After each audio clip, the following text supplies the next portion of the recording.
was Alf Turner, but I'm known in the Aboriginal community and others as Uncle Boydie. And I'm in my 88th year.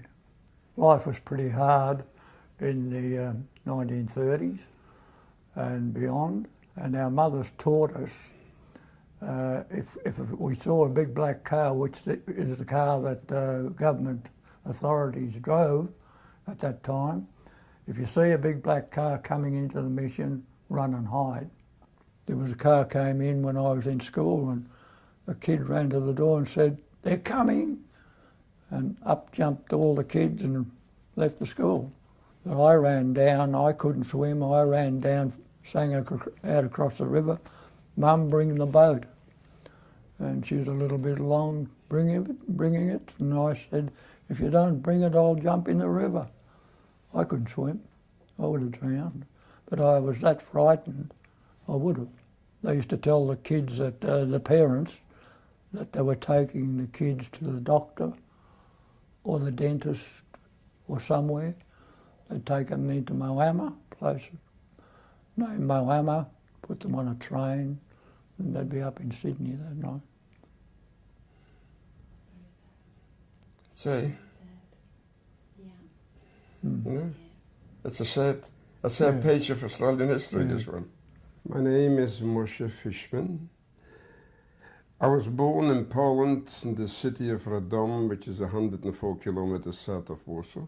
My family was there for centuries. Our life in Poland, we expected trouble. And the parents tried to send their children away overseas to other countries if possible. The ghetto was an open jail. Just imagine 30,000 people were crammed into a part of the poorest part of town. On top of it being locked up, the food situation got from bad to worse, because everything else was confiscated and we were living only on ration cards. And we tried uprising, with what? The first uprising against the German might was in the Warsaw Ghetto. 250 boys and girls began an uprising with 15 rifles. We tried everywhere, wherever we could. There were partisan movement. But what could you do? You were surrounded.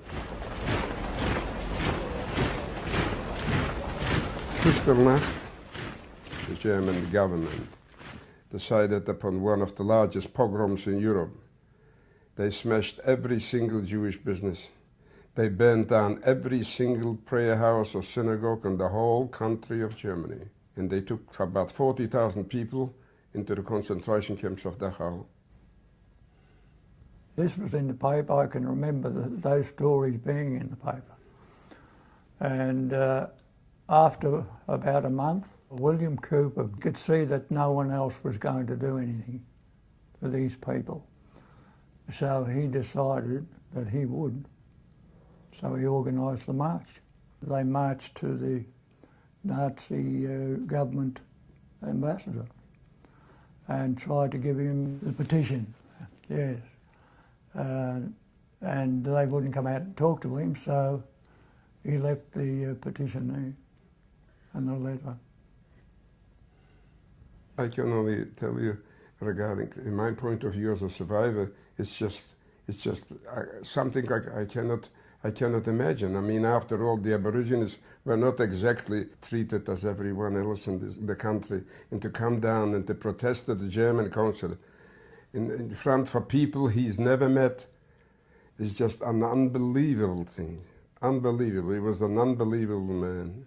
I knew that my grandfather would do something like that, the man he was, because I'd lived with him for 8 or 9 years, and he would do, I wasn't fussed about that at all, how he come to do it, because I knew he would do it. He was one of those people that cared about his fellow man. And I might add, the people that stuck by him and marched with him they were mainly Aboriginal people. Yeah, because the Aboriginal people could feel what happened to us in Europe, because they themselves were subjected to a lot of problems down here. That's right.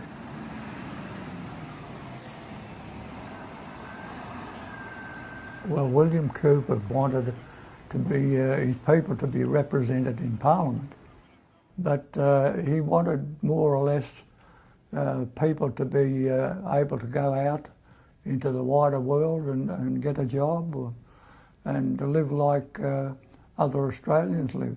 Lots of people don't know that. Lots of Aboriginal people don't know that we had leaders in nearly every state of Australia. But they were a minority in those times, and they couldn't do what they were trying to do.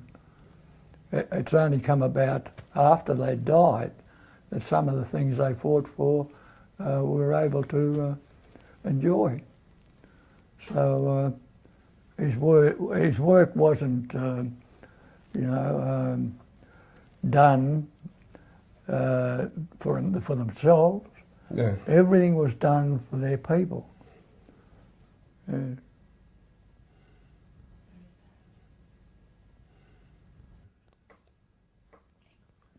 My father, 54 years of age. My sister was 21 years.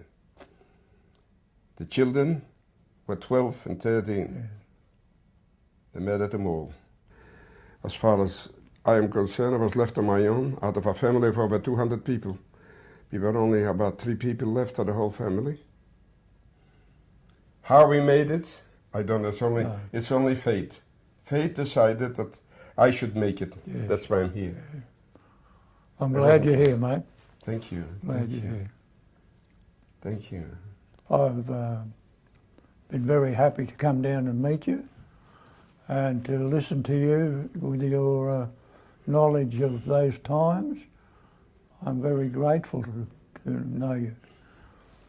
I think it's terrible that that happened, and I'm very sorry that about your family, losing your family. Thank you very much. First of all, for telling us the story about your grandfather and about your childhood. Your grandfather was a great man. Was a great man. I mean, if you can call Gandhi a great man in India, you can call William Cooper a great man in Australia for his own people. And for us, people at the time which were sentenced to death, to be annihilated, and we had someone, at least someone, who thought about us, protested, went there as an Aboriginal man. It is an incredible story. Incredible and unbelievable. Thank you very much. Thank you for listening. Thank you.